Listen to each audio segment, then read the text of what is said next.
read the scriptures. You read the Bible and the horrible things that it says. Hey, hello, welcome. We were just in the middle of this. Glad that you're with us. We're going to do what happens when we die, so you'll know in case you're going to, have an event occur at your house or something. You'll know, so you won't be afraid. Not really. But what was I talking about a second ago? No, come on. A second ago, just what I was right here. Violence against women. Yeah. It's an interesting thing. But for those of you who are here first time, as you say, in the Bible, you have a great leader by the name of Moses. Okay? And Moses' troops overrun the town. Okay? They destroy the town. And so Moses said, "Did you save the women?" And I said, "Yeah." Moses says, "This is what I want you to do." This is in Numbers 31:10, I believe. Moses says, "I want you to take all the males among the little ones and kill them." In other words, Moses is saying, kill the children. This is our leader now.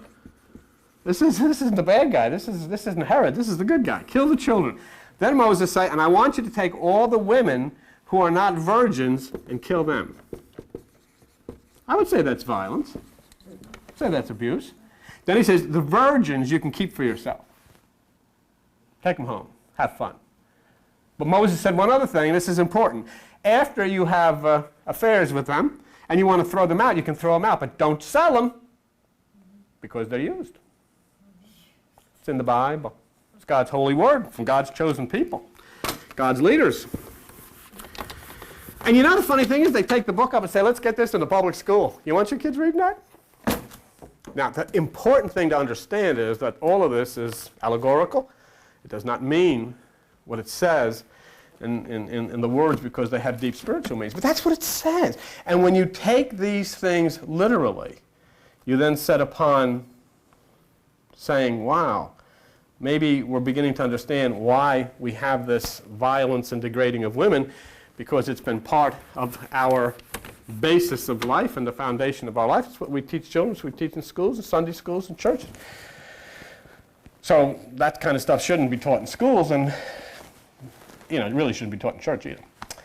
So that's what we're doing with the television tonight, and I wanted to share that with you. What happens when we die? Okay, I've got the answer for you, and I'm going to give it 2 words.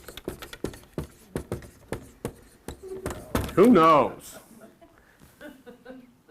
What happens when we die?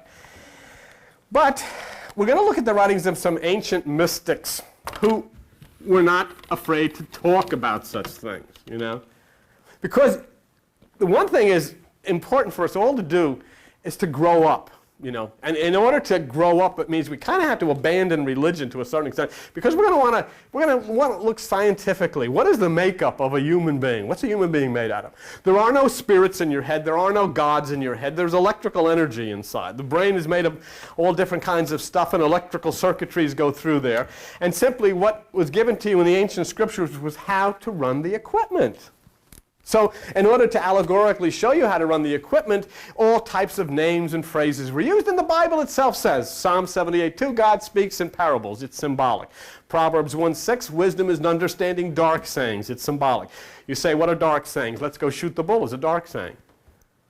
You're not going to shoot a bull. You're going to have a conversation. It's a dark saying. It says Jesus never taught but in a parable in Mark 4:11. So Jehoshua always spoke in a symbolic language. It says in Galatians 4:24 that the Bible is allegorical. That means it's symbolic. Obviously it is. You don't have fish swallowing people and then puking 3 days later and evangelists pop out. Those things don't happen. You don't have 2 people running around in a magic garden called Eden, don't know they don't have any clothes on, and the only one's alive to tell them is a talking snake. When you see stories like that, you should think, I think maybe this is symbolic. It's not literal. Obviously, it's not literal. Oceans opening up and all of this kind of business. It was never meant to be. The only people that take this kind of stuff literal are Western people, because they don't understand the Eastern technique of writing in the mystical language. And that's what all of this stuff is. So we'll try to include thoughts of science. We'll try to include thoughts, reality and so forth and so on. But what the ancients said, that all of life was a circle. Death and rebirth are 2 phases of the same thing. And so what you can kind of prove to yourself is you do know that there is such a thing as death. That's for sure. You've seen people come and you've seen them go. Well, if there is such a thing as death, then you obviously also know that there is such a thing as birth. And if the scriptures are right and all life is eternal, then as sure as death is after birth, then surely there is birth after death. And, you know, it's an interesting thing because if you look in the scriptures, Jehoshua the Christ, or the one that's called Jesus, looks at John the Baptist. He says, you see that guy standing over there? And he says, yeah, that's John the Baptist. He says, that's Elijah. And he says, if you got ears, listen. And the same people who will fight you against reincarnation will look at that and say, I don't think he meant that. Well, why did he say it? Why did he say it? He did say it. So why does a person die? A person dies according to the ancients for one particular reason, to be reborn. A person dies to be reborn. The person that you were as a little child is gone. Do you remember? You should close your eyes and think of the little child that you were. Sometimes you can even stop and you can hear the voice of the child that you were. You can see yourself on a bicycle. You can see yourself on the front porch of your house. But that child is gone. And now you're here. You can remember that little person, but the person is gone. You're here. It's a whole different thing, a whole different experience. You are the person that you were many years ago as a child, but you're a different edition of yourself. And you'll always be a different edition of yourself. You'll go on, and sometimes you may be a male, sometimes you may be a female. So, oh, that can't be. Well, you are right now, male and female. It's the way things are created. It's the way God created things. And so, what's the purpose of it? The purpose of it is for you to learn what this life is about. Why are you here? Let me show you. Let me give you an example. We do this in here quite often, and it's usually pretty significant. Let's do a little thing here to show you. Everything in here was made. That means everything in here was created. You know what this is? This is a speaker. This is a decorative tree. No problem. This is a board to write on. This is an eraser to erase things. Here's a speaker's platform to hold the messages. Here are some gongs to gong. There's a light to light. Here's carpeting to make it nice so you can walk. Here's a chair that you can sit in. You don't even know what the screws are for in the chair. So there's not one thing you can look at. If you want to look around the room, there is not one thing you can look at and say, I don't know what it is. You know what it is. These are ceiling tiles. These are the frames to hold the tiles. These are the lights. These are the spotlights. You know what everything is. There's the pole to hold the ceiling up. Now what do you do? I want you to do something for me. Look at the person sitting next to you. For what? What's the purpose? The most wonderful, magnificent creation, and we are totally ignorant of its purpose. Yet you know what the screw is in the back of that chair. Why? Because you've never been allowed to look at yourself and say, what is my purpose? What am I supposed to do?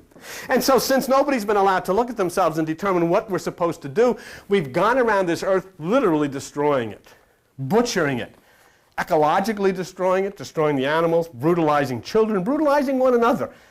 And in many instances, such as Bosnia, such as Israel, such as Ireland, such as the Inquisition, such as the Crusades, in the name of religion, in the name of the God, depending on which God you want, which hero you want, call him by his name and say, I'll shoot you if you don't like my hero. Now, people today and in this age find a very beautiful thing is available to them to start to enter within themselves. It's called meditation. And meditation takes a person deep within the center of themselves, where they reach actually a part which is imperishable. That's where the Jesus or the Jehoshua can say, hey, that's John the Baptist, that's Elijah. Meaning inside of that person is somebody who lived long ago and is still alive, never has died. Because now we get into the structure the ancients said were available to a person. And this is where you get in and say, oh, I don't know if I believe that. So what? Belief has nothing to do with this. It's not a question of believing anything. It's a question of talking about things that were said many years ago. And so I say, do they make sense? It's just like, a lot of people say to me, well, I don't know if I believe that stuff you talk. Look, this is what I say. I say that in the book of Genesis, Adam is actually Adam. A-T-O-M. Okay? That all life started from A-T-O-M. Why? It makes sense. Now, does the Bible give us any possible credence to say we can move with that and say, well, maybe we could prove that?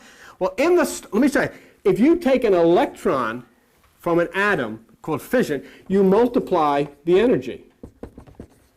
Okay? In the story, they take a rib from this atom and multiply the population. Could it be that Genesis was saying all life began by the splitting of the atom?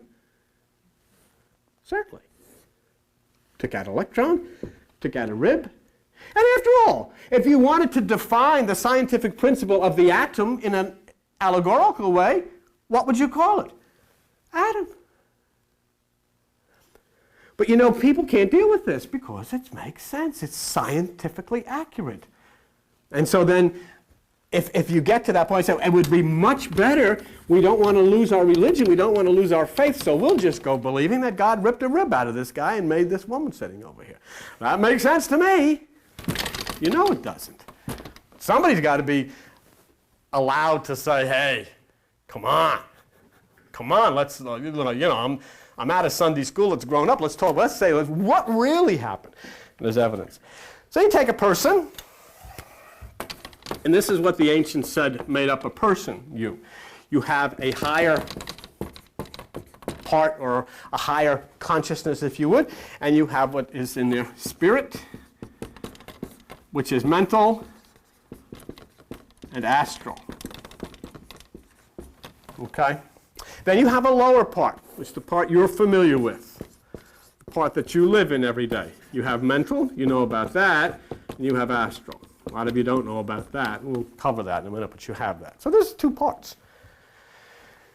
And that's how they say people are made up. And of course, say, well, I never heard of that. There's a lot of things you never heard of. There's a lot of things that science discovers all the time, and all of a sudden you find out that these things exist. Okay? So there's an astral body, there's a mental body, and so forth.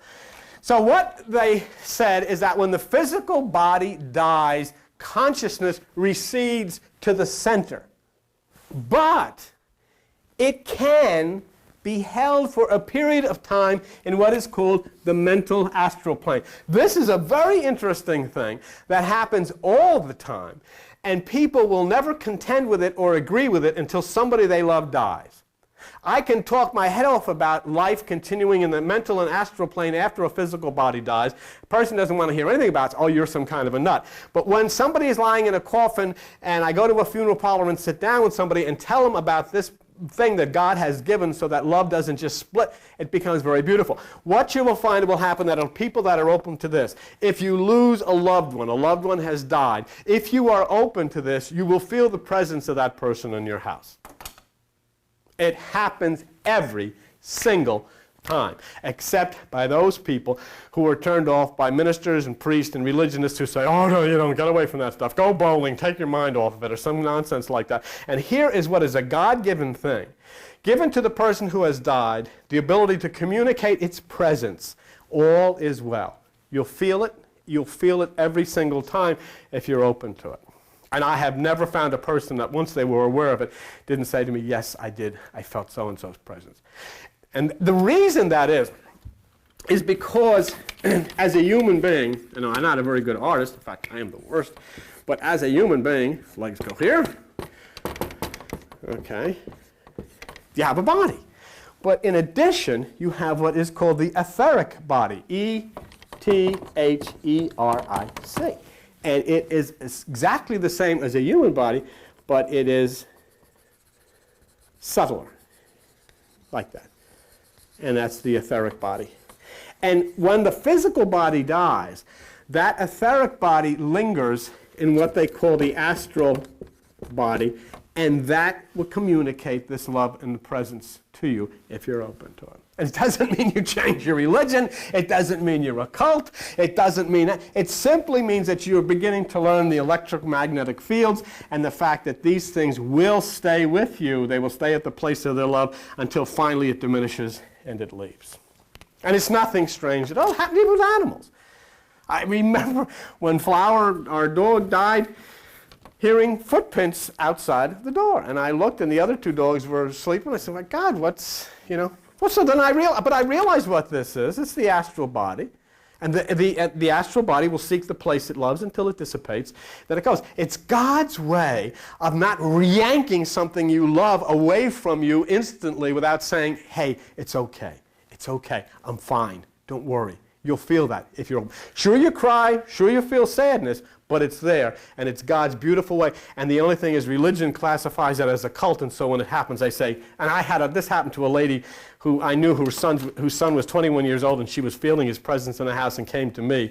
And I told her, I said, this is wonderful. Well, then encourage it. But you said, listen to how frustrating it is if your grandmother dies or your father dies or somebody in your family dies and their astral body is lingering in the house and they're trying to say, it's okay. And you've got a priest or a minister saying there, go bowling. Get your mind off of it. Don't think about it. Because it's ignorance. And so that's what we do. And that's what we do with religion. So we begin now here at least to talk about these things. I'll tell you something. You don't have to believe this. And I certainly don't want to encourage anybody to have somebody die so you can test it out. But if you get to a point where somebody does die, be open to it. Sense it. And you'll feel it. You'll feel it. You're not going to have a conversation. You'll just feel the beautiful presence and be reassured that that person is well. Otherwise, you've got this fiendish God who's going to allow you to live with somebody. You're going to love that person and love that person, and all of a sudden it's going to be ripped out of your arms, and this is life. It's not the way life is. So if there is a strong attachment to the place, this, what is called the astral mental body, will stay, and then gradually, just like anything else, it will dissipate and it will leave. But that usually can take several months. Okay? Once this astral body is totally free of its surroundings, it rises into that point that we talked to about a little while ago, which is the higher astral mental plane. There is a higher astral mental plane. How can I prove there is a higher astral mental plane? Because a doctor can take any one of you sitting in here, any one of you watching out there, you can make the most wonderful surgeon in the world, open your head, take your brain out, and search as he will, that doctor will never find one thought, one idea, one fear, one dream, one memory, yet they're all there. I could say you, right now, think of your house that you lived in when you were a little child. Zing, it's there, right in front of your eyes right now. Instant recall. Instant like a computer. Yet there's nothing a doctor could find. Because it's not really there, yet it's there. It's part of the astral mental, it's part of the higher astral mental, and it stays with you forever and ever and ever into eternity. Never goes. Because you're going to continue to live. That's your purpose. You're going to continue to live. This may be the first time you've ever understood. This may be the first time anybody ever talked to you about these things. Well, build on it. Don't be afraid of it. Research the thing. Think about it. See? So anyhow, as a person then dies and they move up into this higher astral mental plane, the refining starts to take place, the physical begins to fade, and the consciousness will drift higher and higher and higher towards this astral mental field. And then it begins to restructure experiences and learn of the past and learn what is necessary for the future. Let me give you an idea of what God does. And just take it from me. You say, well, I don't believe you. Fine. I didn't ask you to believe me. Well, I'll tell you anyhow. Okay? Here. Let's say, for instance, you're a member of the Ku Klux Klan. Okay? You know what the astral mental is going to do? It's going to straighten you out. You're going to be sent back down here to be born again. And guess what? You're going to be black. And you're going to be born to a big black mama who's going to straighten you out quick. And you're going to lose all your prejudice. You're not going to join the Klan anymore. You're going to learn. I'm proud to be Irish, by golly. I'm Irish as Paddy's pig. And I love the Irish. I love to march with the Blarney and the Green. Here comes the wearing of the green. Send them down, Charlie, born in Tel Aviv. Well, here you got the little son diving. Is this something nice? Is this kid something or what? Oh, this is a beautiful kid. You're born in Tel Aviv. Why? Because you were proud to be Irish, you kid. That's why you got to lose all of this attachments to all of these types of bizarre things. Oh, I'm proud of this, I'm proud of that. What are you proud of? You plopped out on a pan one morning in a hospital somewhere. You had no idea where you are. Here you are. Right now, there are people being ready to be incarnated into some tribe in Africa, in Rwanda or some godforsaken. For purposes, for reasons. Everything has a reason. There is nothing that doesn't have a reason. I think the most shocking thing I told people when I first started on this trip, and everybody started to look at me and then run out the door, I said, hey, I got news for you. God is not an American. Oh, because say, God bless America, and God save our troops and all this stuff, because God is American. God's not an American. There's a universal purpose. We were talking in lunch today. So I am not an American. I am not a Christian. I am not a Buddhist. I am not a Hindu. I'm not New Age. I'm just a human. I am a person. A human being with no boundaries. Nobody can say, don't be part of this, don't listen to that. A human being who just reaches out to touch the universe and be part of it. Animals, physical, everything. Free. And I think that's the only way that will bring the earth back to what it was originally intended to be, if those days, if that will ever happen. You know, and interestingly enough, there are statements by ancient people that sometimes when a person, after they die and they go into this astral mental field, they can stay there for maybe 1,000 years. Because there is so much. And the previous lives are so screwed up. I'll tell you something. Do you know why you're sitting here? Because somewhere in the astral mental field of your life was a prompting to find out. Because if there wasn't a prompting to find out, you wouldn't be here. Some way or other. And it's not a prompting to change your religion. Who cares? I mean, religions are social organizations. The only reason you're part of the religion you are is because you were born into it. Somebody stuck a label on you. You know, you're in your mother's womb, everybody loves you. As soon as you get out of your mother's womb, they put a label on you. You're a Catholic, you're a Baptist. Now you got 50 million people that hate you. You didn't even do anything yet. But they stuck a label on you. This is what you are. Your name is De Gregorio. Oh, that Italian, you know what they're like, you know, huh? Or is he a little Jew, or he's a black, or whatever. Because as soon as they put a label on you, you got people that hate you. You didn't do anything. A minute ago, you were in the womb, part of the universe. Ah, pregnant woman. Ah, they're wonderful. As soon as it's born, what color is it? Black. Ah, Jew. Ah, Italian. Ah, Irish. Drunks. Ah. You know, got a label on you. You raise your hand. You want to go to the ladies' room or what? Why don't you come up here? Come up, come up. We have a lady that wants to be on television. Come up here. I'll come down here because nobody can hear you. No, nobody can hear you. How long between lives do you think there would be? Between each lifetime? I haven't any idea. I can only tell you but what I've read, that it depends on the person and how much you learned this time and how much use you're going to be to the universe to be sent out again. And they say it can be anywhere from months to weeks to years. Do you think the more enlightened? I'd say that the more enlightened you become about a universal oneness, then the quicker you, because that's what you're needed for. God has need of people to bring the world together, not to destroy it and separate it into groups and denominations and boundaries and so forth. I think that. But they can't hear you. Wait a minute. Would you please? So then everybody. You're talking. So then everybody's time would be different. Yes. Just as our time is different. What did we hear this morning? What did, quote unquote, God say to Abraham when he said Sarah was going to have a baby? He said, I will come back in the time of your life. In other words, when the time is right. You know, everything has to be done in according to its time. The grass grows in its time. The trees give flower in its time. Everything is in the time of nature. And I would assume, and of course this is a real strange area that we're talking about, but we're just saying, gee, I have the capacity to love, I have the capacity to hate, I have the capacity to fear, and all of these things are invisible things, but they're part of me, they're part of my personality. So you're not just a machine. I mean, that chair doesn't have any capacity, or that board doesn't have any capacity, but we do. See? So, but yet all of the rest of the stuff that we have is the same as the chair or the board. It's all physical stuff. So there is something special. So there is a reason, and so we build ourselves into this. And nature then, God, call it what you will dispatch us back at the proper time. Who would know? I don't know. Yes. Yeah, stand up. Come on.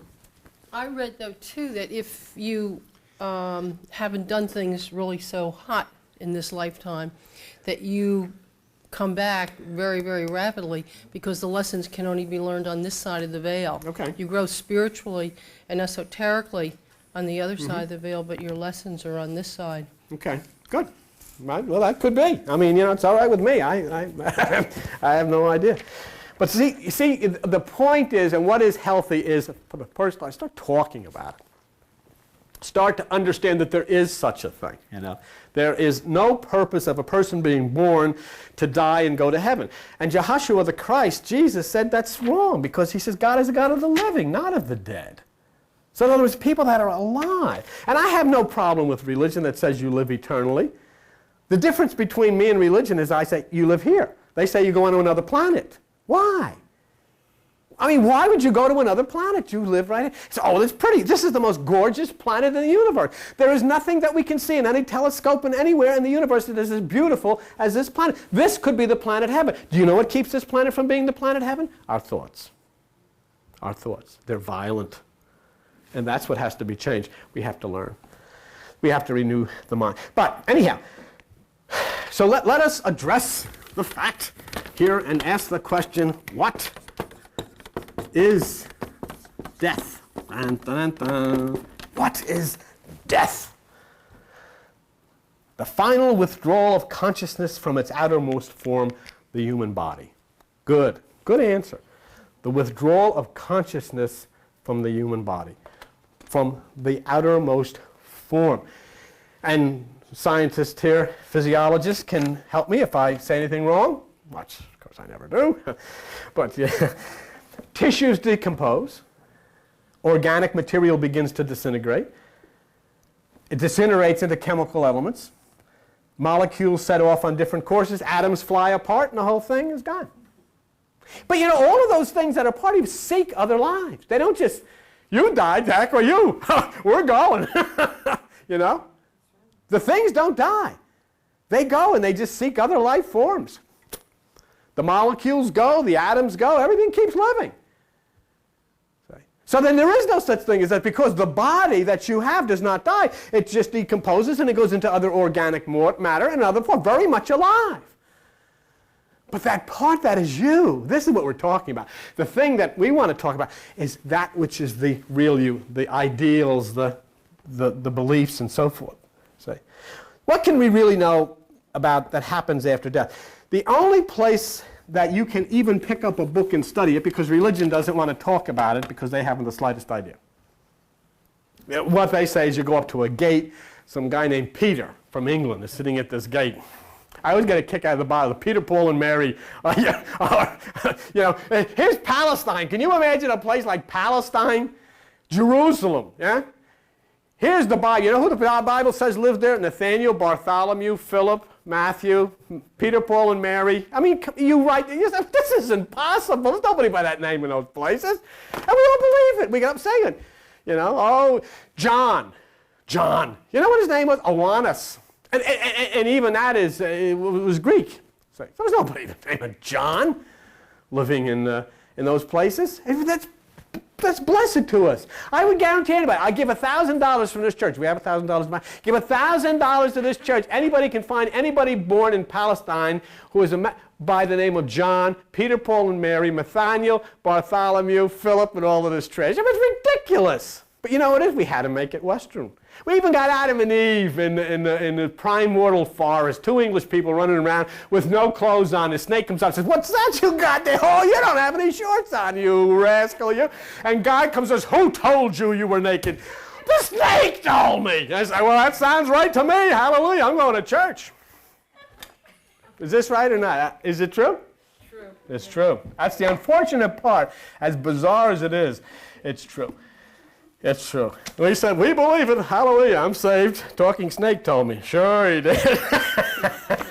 Don't eat that apple. Yeah. Okay. Anyhow, there's a group out of the mystery schools of Greece, Egypt, and India, and this is what the science is known as. Theosophy. Okay. Theosophy. Theosophical is a theosophical society, and their whole study is given over to that, studying life in its various forms, what happens. And they talk about the etheric body, the astral body, the mental body, what is called the causal body, and so forth.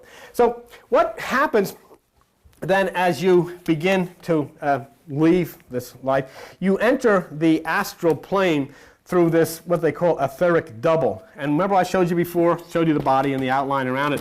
There is an outline around your body which is an electromagnetic field. Sometimes you ladies can see it when you take your slips off and the sparks start flying and all that kind of stuff. There's an etheric body around your human body, and you will enter the astral body through that etheric body. In other words, the consciousness and so forth, that personality that is you starts to move, and it moves into that astral body.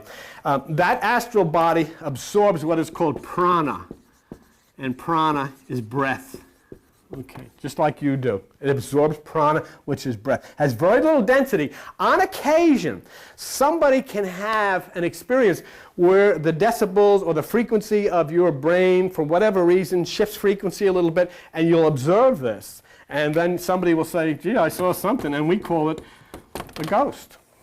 I saw a ghost. Actually, what you did is you saw a living entity in the astral field. And those living entities in the astral field are simply on a little different frequency than you're on.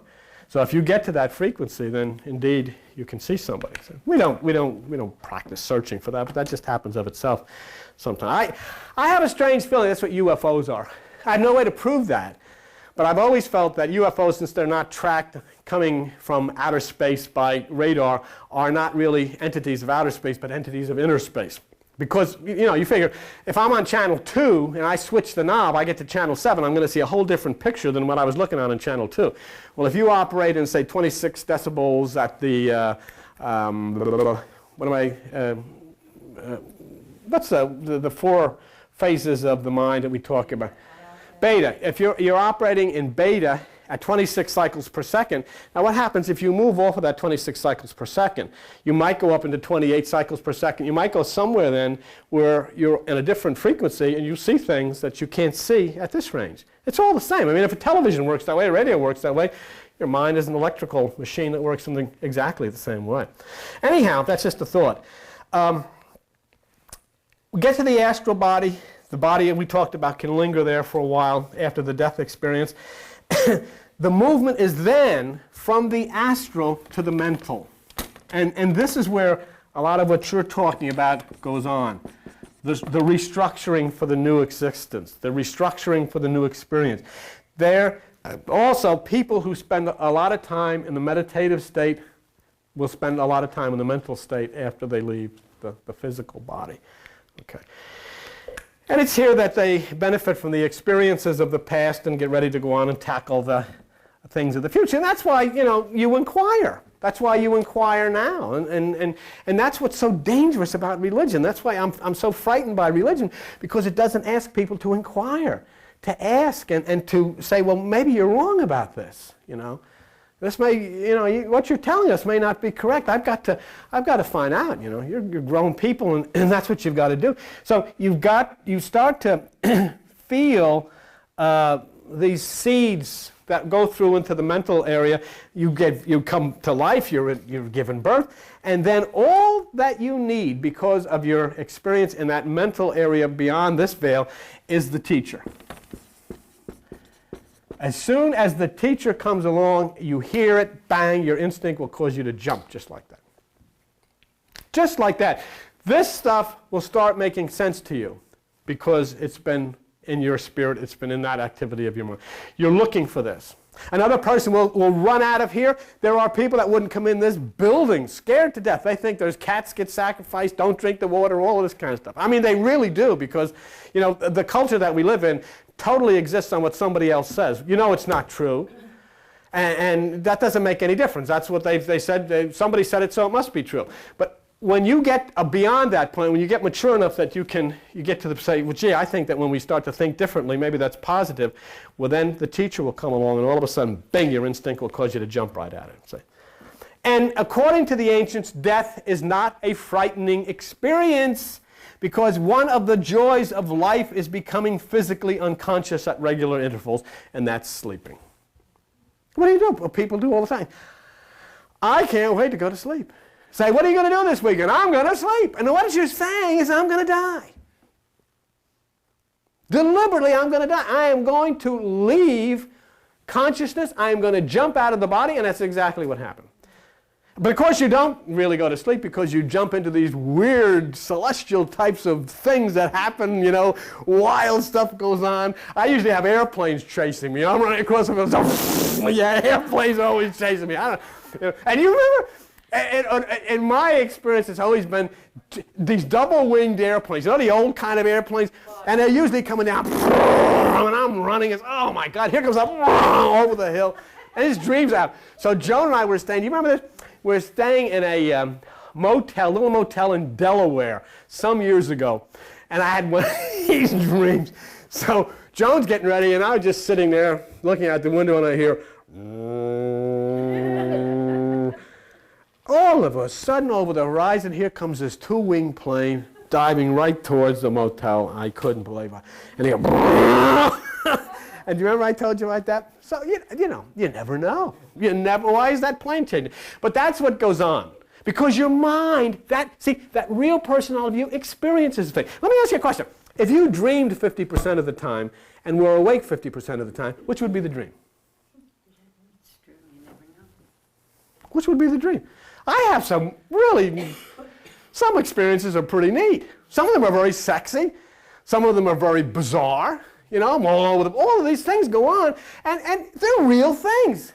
And you say, I see people, I never saw these people. Who are these people I'm meeting? You know what Shakyamuni Buddha said? They are people that you have met. And the reason Shakyamuni said is because your mind is not capable of creating anything. It only can play back to you that which has been put into it before.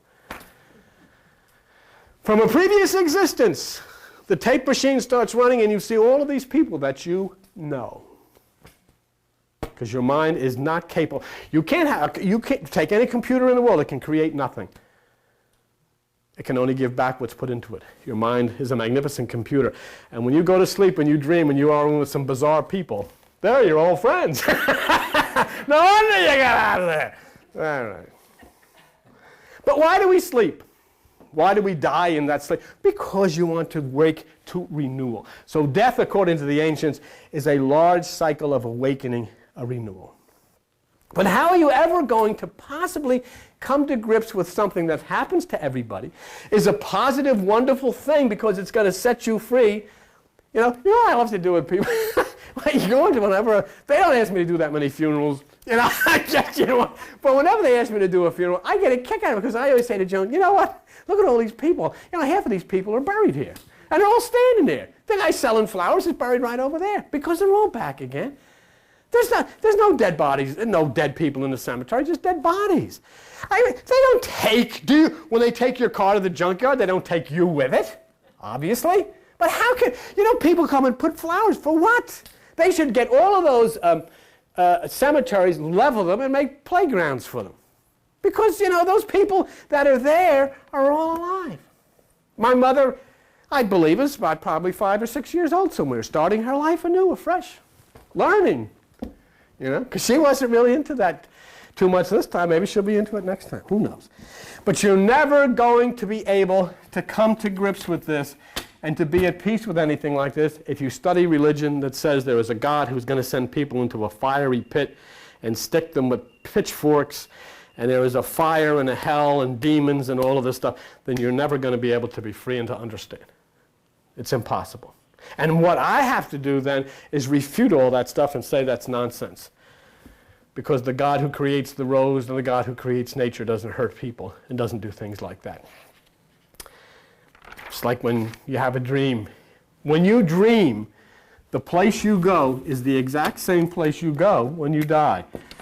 You go into the astral body. That's where dreams take place, in the astral body. And you can see people in other dimensions and so forth and so on. Then you return to the physical body. You wake up. And you know what? You have gone into all of this adventure. I have planes chasing me. You might have people chasing you. You're doing all these things. And you have left your body. You've gone into the astral body. And your body, which is laying in that bed, is continuing. The heart's continuing to pump. The blood's all by itself. You had nothing to do with it. Your body didn't ask your permission to whether you could go. You didn't ask permission. Your body's in there digesting the cake you had that night. And it's doing all of these mundane things while you're off on this exotic adventure out in Monte Carlo somewhere in your dream. That's the way it is. So shouldn't you want to find out how that works? That's all I'm up here saying. Don't you want to know how it works? Isn't it exciting? Certainly it is. Isn't it more than just reading a book and singing some stupid religious song and say, hey, I'm going to heaven? What do you mean you're going to heaven? This is it. You're coming here. You're coming back until you get it right. And you can make it heaven, or you can make it hell. It says that the person that's dying becomes aware of a growing coldness in the extremities as the life force starts to retreat. And then there's a flashback of one's life as the thoughts and the ideas and desires move from the storehouse to the center. And then suddenly that person becomes aware of standing in this etheric body. And he's standing right next to his dense human body. And that's what happens. He sees people around. He can travel through walls. That's one of the interesting things in the story of Jehoshua the Christ, Jesus. It says they were sitting in a room, the door was locked, and suddenly he appeared in their midst. What's it telling you? He was in the etheric body. Because it's exactly what the ancients believed. I'm not going to go to it now, but you can read it in John 20:19. It says, the door was closed and suddenly he appeared in their midst. It means he was in the etheric body.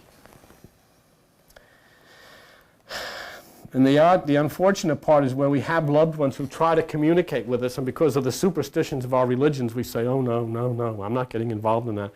And so here you have a mother, a father, a grandmother, a grandfather standing right next to you, trying, begging to get to you vibrations of light, and you refuse it because of these horrible religions, the superstitions of them, that cheat us of this love.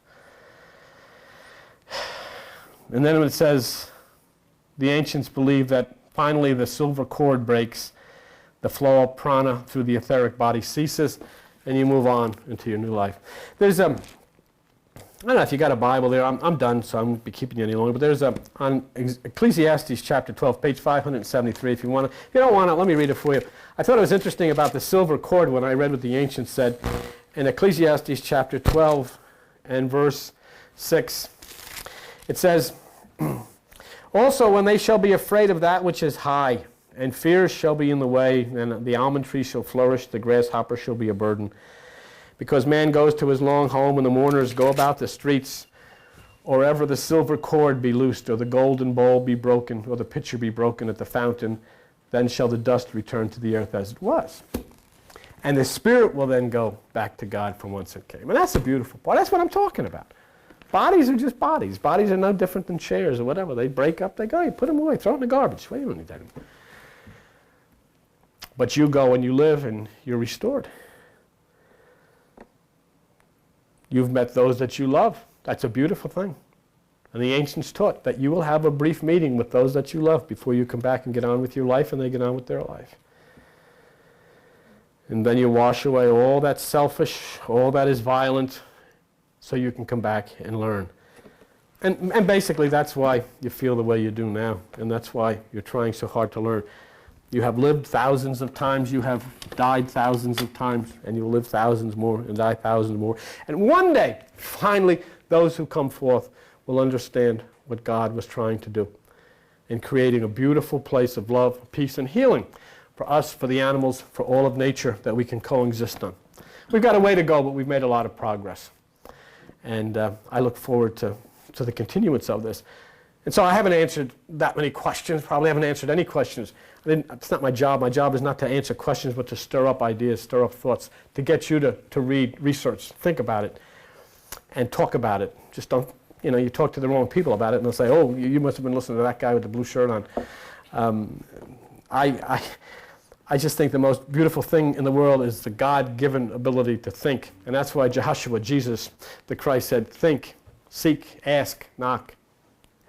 That's what you should do. Bill, Yes, come on, so people can hear you. I have a question. Okay. Would you explain what the bardo is? I can't. Oh, okay. I can't. Maybe, do you know? It's all I know is it's part of the Tibetan Book of the Dead, but you can't do it there. You have to go up there.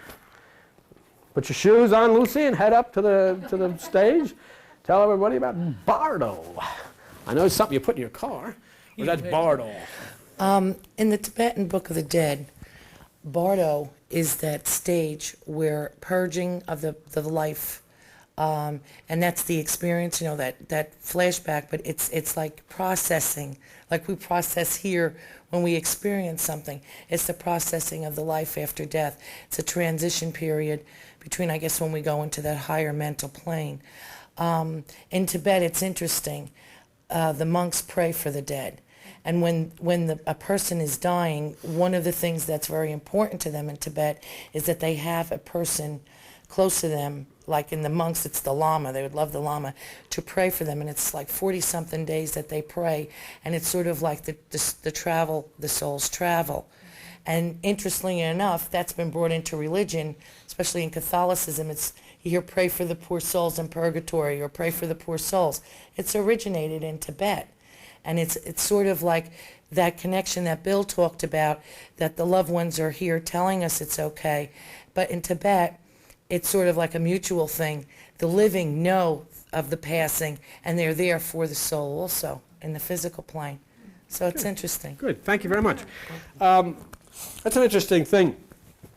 How much of what we take into our religion, such as purgatory, it's Purgatory is Buddhist. It's Buddhist. And it doesn't mean burning. It means purging all of those old hurts and rising above them. It's Buddhist. And it was originated by Shakyamuni Buddha. It's the same way one of the great things of contemporary Christianity is what they call rapture. Unfortunately, they believe that they're going to fly through the roof and go up into outer space, you know. And it's not what it means. Rapture means a catching up. And rapture is one of the 10 worlds of consciousness of Buddha.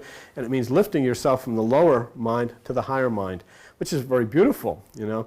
But we really do. We have a terrible problem when we take these things literally and we get them all screwed up. But anyhow, hey, you're still there? That's it. So where do we go, or how do we die, or what happens when we die? As soon as you die, you make sure you call and let us know and drop us a line right here, and you tell us. But at least we get a chance to think and talk about it, and that's good. That's healthy to do that. Bye-bye.